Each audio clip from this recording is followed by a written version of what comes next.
Happy 4th of July. I hope you enjoyed my 4th of July special yesterday. I thought that was kind of fun. Looks like things are working. Yep, things are working. 5, 4, 3, 2, 1.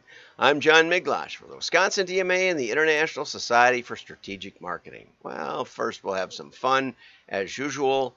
And let's look at Little Caesars for a minute. Okay, I got it. Well, it's got lots of pepperoni, and the crust is brushed with a buttery garlic sauce and sprinkled with Parmesan. I mean, we could do something sort of like that, ish. Wait, is that a cheese and pepperoni stuffed crust? Now, you may not notice this, but there's an excellent use of color here. The little pizzas obviously have a red theme, and she's got her red gloves and a red jacket, and the driver has a red helmet on that you can't quite see, but then the driver turns his or her head, and little noticed, you won't probably find this anywhere but here. See? It's a self-driving car, robot. Why they put that in there, I don't know. It used an extra 3 seconds of their, took away from their shot of their pizza, but, you know, you got to have a little fun. So let's continue on. There's the self-driving robot, in case you missed that.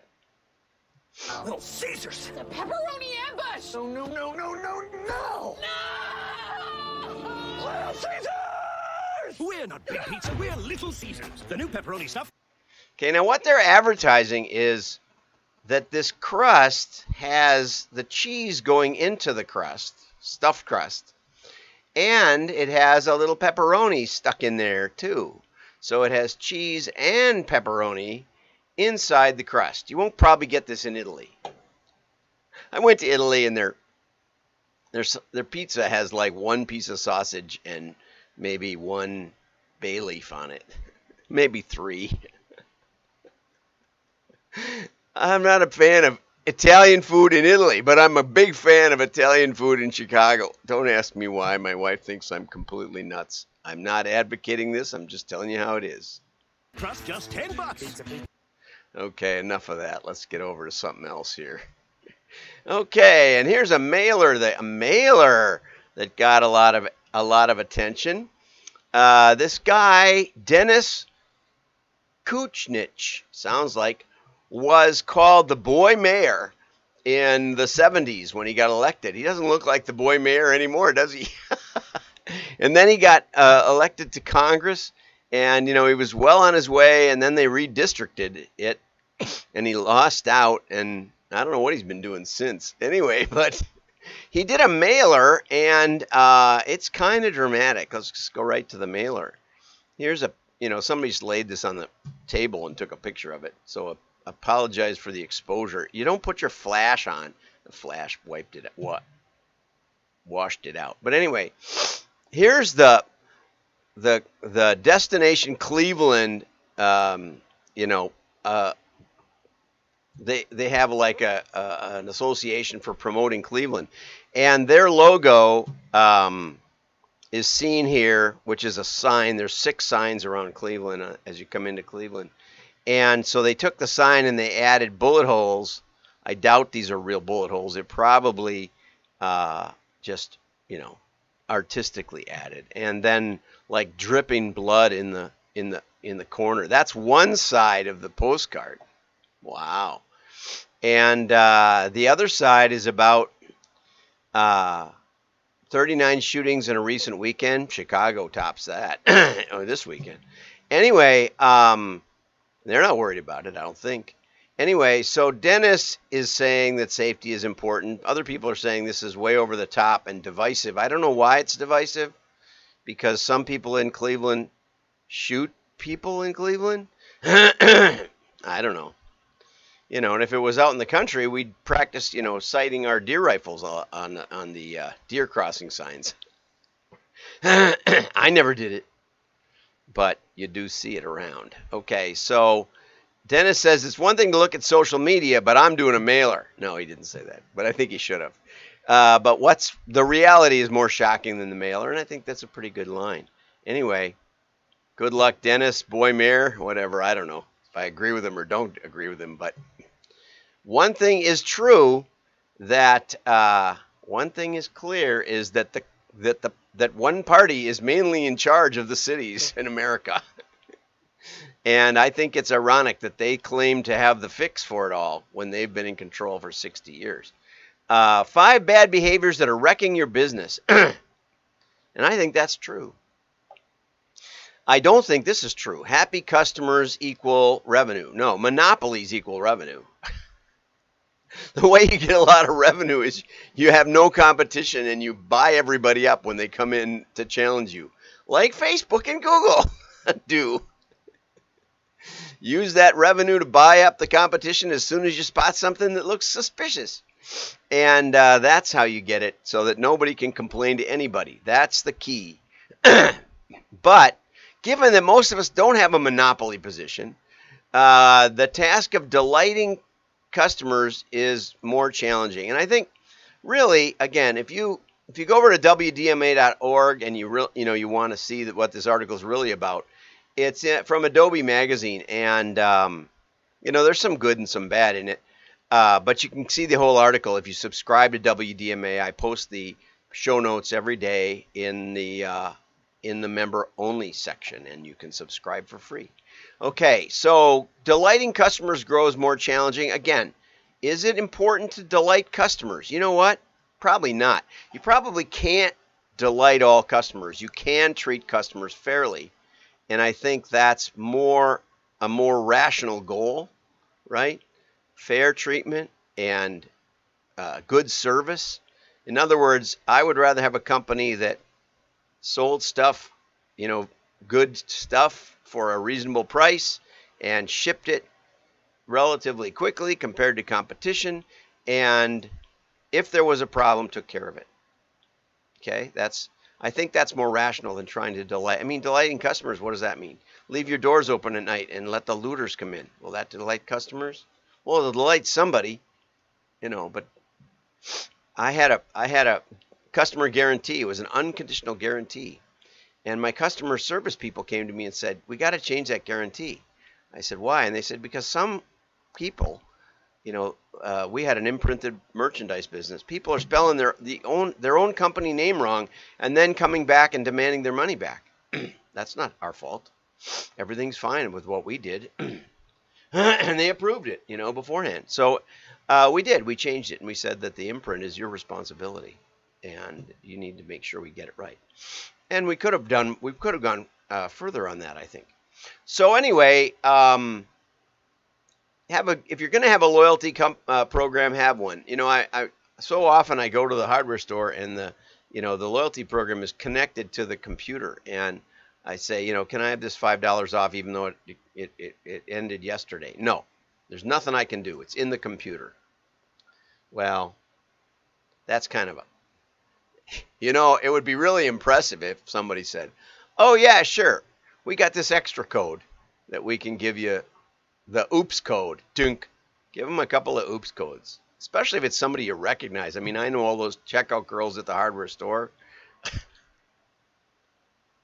So anyway, that's a person with a loyalty card membership. They have the coupon in their hand, and yet you can't honor or do anything for them. That's a shame. So anyway, loyalty is tricky. I didn't get a Father's Day card. I was really disappointed with that. Usually on Father's Day, they send me a coupon, and I spent like $50 right before Father's Day, and I knew I was going to get one, and I didn't anyway. In reality, it's about making people feel special. So since when can you not give somebody a deal just because it's not in the computer? Sad. Customer support is a link to an email form. Sometimes you're lucky to find an email form, right? I had an issue with an online merchant a couple months ago. Never heard from him at all. And it says, if you don't let them talk to you, sometimes they'll post the problem on social media and tell friends and family about it. You bet they will. They might not tell you when they got good service, but they'll tell people when you got bad service. And I think we ended up getting a refund from them, but no acknowledgement of the problem. They changed the formula on this energy drink I've been drinking since it came out, 15 years. In fact, I actually recommended that they mix it, a sour mix energy drink that you could mix with vodka or something. And that was their third flavor. And they thanked me for that idea. Well, they never paid me. And now they changed it to a sweet citrus drink, which is no good. No good. I'm not looking for a screwdriver. So anyway, they might scoot off, and even worse, scoot off to a competitor. Worse? It's worse that they go to a competitor than it is that they post a problem on social media? No, it's probably much worse that they post the problem, because that means potentially thousands of people won't even give you a try because they saw that. So, all that said, restricting the use of chat bots, and what that means is not chat, not talking to people. I like chats. Chat bots I hate. I always ask, are you a chat bot? And it says, it seems like you're not really engaged or something, you know. Chat bots do not ever help me. If I could help myself by searching your website, I would have done that already. You're just slowing me down. Reduced call hold times doesn't bother me so much. Hold times. What bothers me is bureaucratic layers of phone systems. Oh. Give me a way to infuriate myself with a real person. I'll be nice to them. Allowing reps to issue legitimate refunds and replacements without a hassle. My wife ordered something from Bed Bath & Beyond because they closed their Milwaukee store, and they said it would come in a week, and it didn't come for 2 weeks, and then she called, and they credited her with it because it didn't ever show up. And then she bought some more stuff at the store in Madison, and then it finally turned up, and she'd already gotten a credit. Now, she could have just let it go for all the pain in the neck it was, but instead, she called up and said, I'd like to report that I finally did get it. But it was only a $20 item. It's not worth the $10 it's going to cost to ship it back. And could I have a discount? I'll split it with you. And they said, no, you just keep it. And it's probably cheaper to do that, you know, in the grand scheme of things. She had spent a couple of $100 with Bed Bath & Beyond. She likes Bed Bath & Beyond, and she was just tickled to death that they were so nice. She must have said to him 3 times that you don't have to do this. I will pay half. I don't have any problem with that. We got a bed, and they're still dinking around for 10%. And so now I'm going to go to eBay and say, here's the situation. I don't think I should pay at all. And I'm not shipping it back because they didn't send it in a decent carton. Anyway, so resolve it quickly, resolve it fairly, and your customers, you don't have to delight them. Just be fair. Okay? When most people receive something unexpectedly, they want to buy more. I'll bet you my wife does. I can tell you that. Okay. But get out there and place orders. Place orders on your own site. I learned as a consultant that you don't want to tell them that you're placing a test order. People will feel spied on, even though they are, and they should be probably, because it's your business. I had a client in Manhattan, not far from 9/11, where it happened, and they had a furniture store, and I decided to call. They had a furniture catalog, and things were not all perfect with the catalog. So I decided to call up and try to place an order. I wasn't probably going to place an order because, furniture, it's a lot of trouble. But anyway, so I called up, and the telephone person answered by saying, how are you planning to pay for this? Not, hello, this is Acme Furniture, or hello, this is John, how can I help you? It was, how are you planning to pay for this? Well, it turned out that the the floor salespeople, they had a showroom, and people would walk to the store and go up and look at the furniture. It was, on like a 4th floor or something. And it turns out that the guys there had side businesses, and they didn't want to be on the phone. And if someone wasn't ready to buy, they didn't want to talk to them. And so they would just answer like that. It was like abusive. It's New York City, so it was kind of expected. But Needless to say, I got that consulting gig. Yeah, that was Eric. Is that Eric? Yeah, he was a nice guy. I really liked that. Had a great time with those guys in Manhattan. Anyway, so get on the phone and place an order. I placed an order with Jensen Tool down in Phoenix, and I asked a question about the item, and I said, and the person said, "Oh no, we don't see any of the items. We're in Kansas City, and the warehouse is in Colorado or something." I sent a note to the president and said, "Did you know this? This is what happens when people call in." So if you want clients, that's another thing.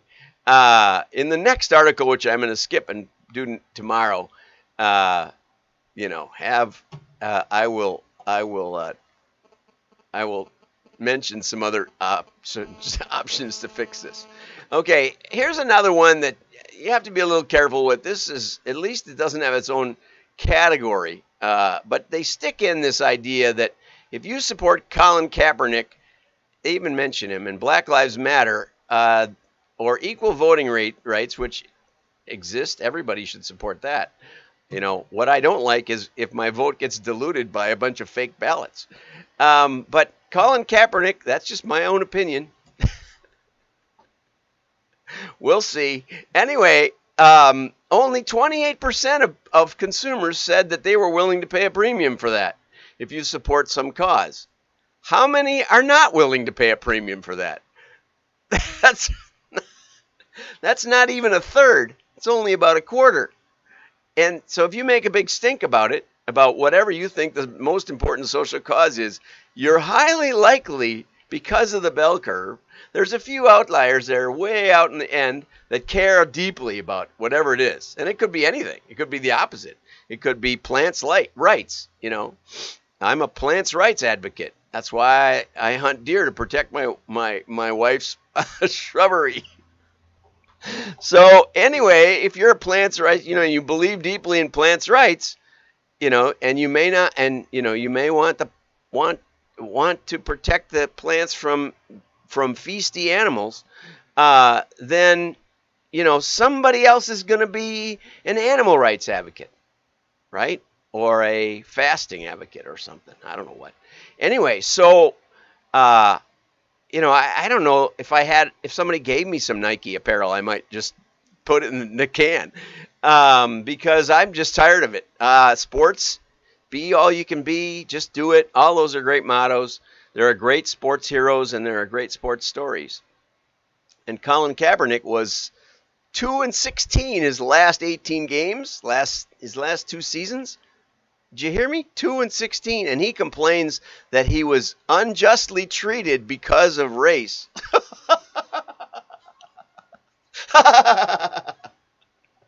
And I'm not saying there isn't anybody unjustly treated, but when you go 2-16 or something like that, maybe it was 2-14 in his last 16 games. But anyway, he was on the field way longer than he would have been if I were running the team, not because of race. I'll tell you. Anyway, let's go on. So somebody might not like what you're talking about. So you might want to just do a good job of shipping. And I don't know why they stuck that in there. Make it easy to buy and respect your customers. My wife was calling up telling the truth, and they honored that, and that was really nice. So have a great day. Something to think about. Let's boil it down. Place a test order with your own company. Place a test order with competitors. It's a great idea. See what's going on. Try to order online, right? Try. Maybe you won't. Try to order online on a phone. That's something that my kids say they do it all the time, but they do it with a very narrow range of merchants. People said the internet would smooth it all out and let everybody win. No, it lets the best win way more than in retail. In retail, if you're not near the best store, you make do, right? You're only going to go so far. But in the internet, one company can dominate, or 2, 3. So anyway, take care of your customers. Have a great day. Like and share. Your friends will know you're smart. Bye-bye.